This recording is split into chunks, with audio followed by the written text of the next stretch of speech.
The weekend, I finally read in detail Senate Bill 1979, and I was shocked and I was appalled by some of the elements of that, because this is all this woke that they are trying to bring into our system.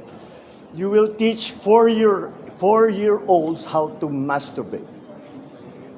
That every child has the right to try different sexualities. This is ridiculous. It is abhorrent. It is a travesty of what sexual and sex education should be to the children. What about the parents? Wala na silang karapatan na silang mag-decide kung ano at kailan tuturuan yung bata.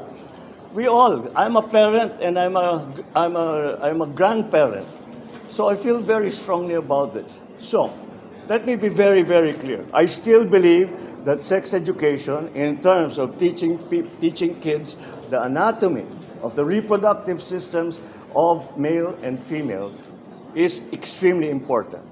The consequences of early pregnancy, the prevalence of HIV, kailangan ituro lahat yan para alam ng mga kabataan. Pero yung mga sinama nila na mga woke na absurdities are abhorrent to me. And I'm already guaranteeing, hindi pa napasa ito. Pero if this bill is passed in that form, I guarantee all parents, teachers, and children, I will immediately veto it. Thank you. Thank you, Mr. President.